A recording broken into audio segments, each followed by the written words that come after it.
Well, Jermaine, in the 37-year presidency of Mr. Mugabe, what can you say he has done to uplift the people of the country? Well, Mugabe coming into power in the 80s was a revolutionary leader. He came in standing as a liberator, fighting against minority white rule in Rhodesia then, and he actually ensured that through a guerrilla warfare, guerrilla kind of war, they actually took power, because he had tried using just dialogue and all that, but he came there and said, you know what, I'm going to try and forcefully take power. And they forcefully took power. They conducted elections. All that thing happened, and he was celebrated as a liberator. That's why the African Union to today still respects him for the role he played in ensuring that that whites did not suppress those in Zimbabwe, and actually it inspired those the anti-apartheid movement in South Africa in the 90s. So he is seen as an iconic figure when he first came into power. This was someone who spent 10 years in prison for his country. He's someone who actually went through the pains for Zimbabwe. So he's done a lot when it comes to that respect. So he was there. Even Margaret Thatcher, our former prime minister here in the UK, said that what Zimbabwe has done with President Mugabe in power then in the late 80s was that he was able to show how white and blacks can coexist, because everything seemed like if Mugabe was ensuring that the whites were still there. That's what he said during his opening speech when he was coming into presidency. Then it was that he's going to ensure that everybody's rights are actually respected, both the whites and the black. Everybody was seen as an example and a template that other African nations, such as South Africa, could follow. But things began to fall apart in the early 2000s when he started thinking in different ways. He became more nationalistic, started taking away the land from the white people and did not compensate them. And they were like, okay, we've been here for decades, we've been doing a lot of good for this country. Zimbabwe was seen as the breadbasket of Africa. A lot of resources in terms of natural resources was actually coming out of there, and people were saying great things, but they left.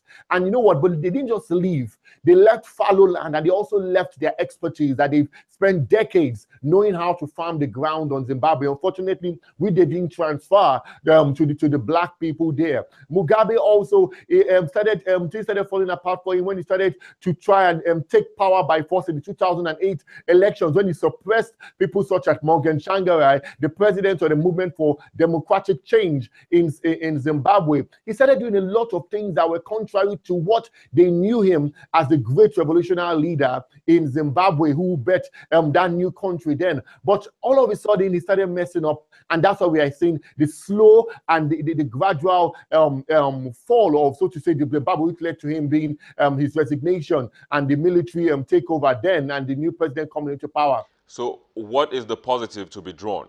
Zimbabwe, when you come to somewhere like in the UK, apart from Nigerians around the place, you see also Zimbabweans who are actually in the diaspora a lot. Apart from Nigerians, a lot of Zimbabweans in the health sector, in the IT sector, they are everywhere. Many of them have fled the country because of the poor state of the economy and situations there. But they also have a very, very educated populace, as you said.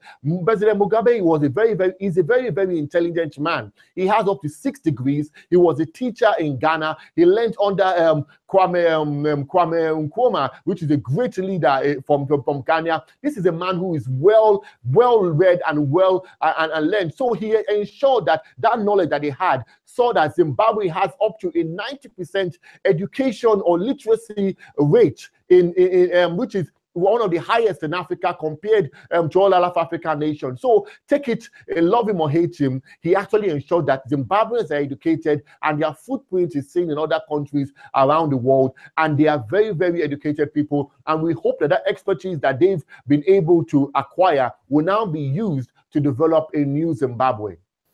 Well, I'll have to say that I share that optimism with you, but Olumuyiwa, we have had such cases in some African countries and the outcomes haven't been particularly awesome. What do you think will be the outcome in this instance? Well, I think we need to understand the concept of change and how it evolves in international politics. Change in itself is said to be the only constant factor, whether in your life or in politics or in anything we do.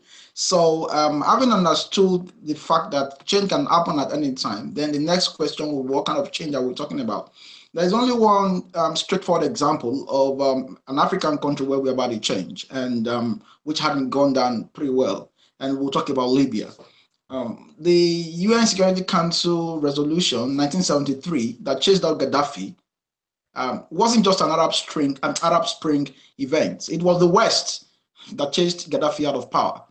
There was an Arab Spring. The revolution in quote, or the mass revolt against Gaddafi was a byproduct or an offshoot of the events which happened in Tunisia, which landed in Egypt and then found its way to Libya. Yes, the people felt agitated, not because Gaddafi was a bad person, quote and unquote, but because they felt that Gaddafi had stayed on for too long a time and it was time for a change, because virtually in all the other countries in Africa, in North Africa then, when we had the Arab Spring uprising, was because they were strong men who had been in power for a long time. There was Hosni Mubarak in Egypt, who had been there since 1980.